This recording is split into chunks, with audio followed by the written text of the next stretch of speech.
Andrew Bacevich, you're a West Point graduate. You're a senior officer in the Army. My guess has always been that there are lots of guys like you, certainly in the reflective ranks, the service academies, the general staffs, especially the ones that lived through Vietnam, the Colin Powell generation, shall we say. Why don't we hear more from them? Why did they put up with Rumsfeld? Why have the revisionists on military performance, on the post-Cold War, on the post-World War II history, not caught hold? Well, that's a good question. I'm not entirely sure. The Colin Powell generation did draw very well-defined conclusions from Vietnam. What they concluded was that they never again wished to see the American military thrust into this long, drawn-out, ambiguous kind of conflict that in which they lacked public support. And the Colin Powell generation after Vietnam redesigned U.S. forces in a way that tried to optimize them as instruments of conventional war, with the expectation that conventional wars would be relatively infrequent, and with the intention of waging them, this gets to the overwhelming force notion, of waging them in ways that they would be short and end in a decisive outcome, with an exit strategy, to use Powell's phrase, already identified. And indeed, those were the expectations that accompanied the invasion of Iraq in 2003. General Tommy Franks was the commander. Shock and awe was his paradigm. The march to Baghdad seemed to go swimmingly well. The fall of Baghdad was thought to end the conflict. Hence President Bush's famous speech in front of the banner that declared mission accomplished. All of those expectations turned out to be false. I think one of the most remarkable and underappreciated aspects of the whole post-9/11 military enterprise is the way that the officer corps, the present-day officer corps, has turned its back on the lessons devised by people like Colin Powell. And they did so in reviving counterinsurgency doctrine as the primary American way of war, even though in doing so, they, in essence, declared that victory was no longer the aim of going to war. You know, we've heard people like General David Petraeus say repeatedly, with regard to Iraq and Afghanistan, there is no military option. War has now become this kind of shapeless enterprise.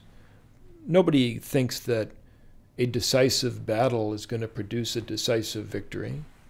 Rather, the expectations are that, at best, somehow over a long period of time, some kind of concerted civil military effort will bring into existence some set of institutions, you know, an Afghan government, an Afghan army, that may at some future date, way out there down the road, Way out there. enable U.S. forces to gradually begin to disengage.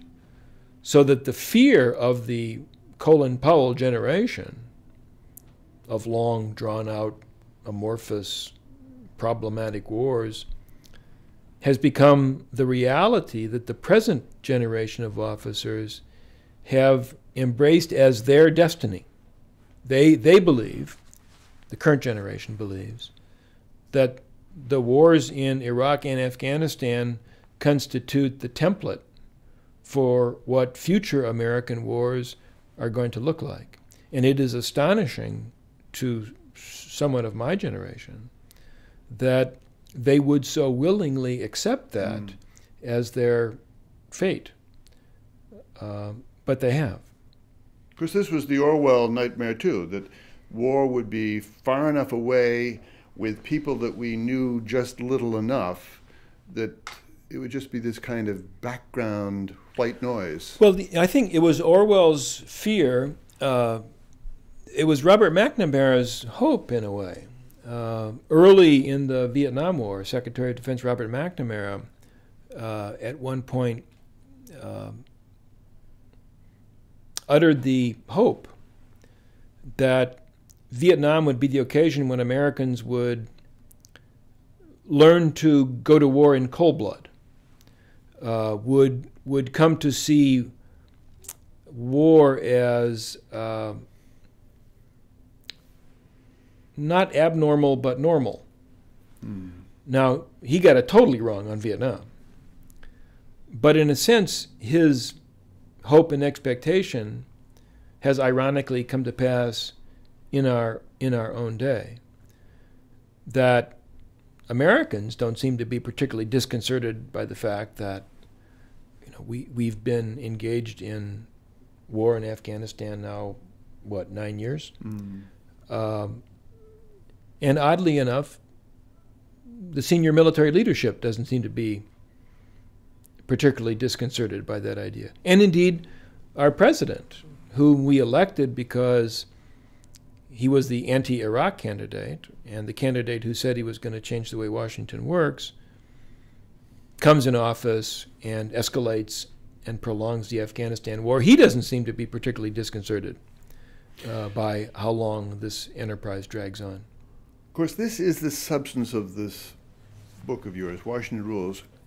I'd paraphrase it as a kind of question of how revisionism on a terrible, terrible failure in Vietnam, failure of planning, failure of execution too probably, failure of strategy, failure of world understanding, how the revisionism on Vietnam became a kind of repetition compulsion everywhere.